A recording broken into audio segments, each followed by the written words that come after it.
हवा वेगाने नव्हती, हवेपेक्षाही त्याचा वेग होता. हवा वेगाने नव्हती, हवेपेक्षाही त्याचा वेग होता. या अन्यायाविरुद्ध लढणारा इरादा लेख होता, इरादा लेख होता. असा जिजाऊंचा शिवबा लाखात नाही तर जगात एक होता, जगात एक होता. आजच्या कार्यक्रमाचे प्रमुख पाहुणे, आदरणीय मुख्याध्यापक, इतर मान्यवर, वंदनीय शिक्षक वर्ग व माझ्या लाडक्या मित्रमैत्रिणींनो, आज मी आपल्या समोर छत्रपती शिवाजी महाराज यांच्याविषयी माझे मनोगत व्यक्त करणार आहे. ते तुम्ही शांतचित्तेने ऐकावी अशी माझी नम्र विनंती आहे.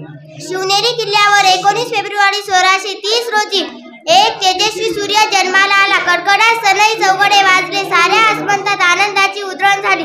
शहाजीराजे भोसले व जिजाऊंना हर्ष झाला. जिजाऊंनी शिवबावर लहानपणापासून उत्तम संस्कार करून एक आदर्श व्यक्तिमत्व घडवले.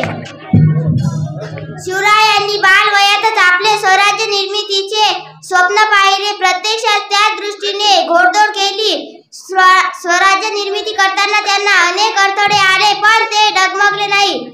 त्यांनी आपले स्वराज्य निर्मितीचे कार्य सुरूच ठेवले. एवढे बोलून मी माझे 2 शब्द संपवते. जय हिंद, जय भारत, जय भवानी, जय शिवराय.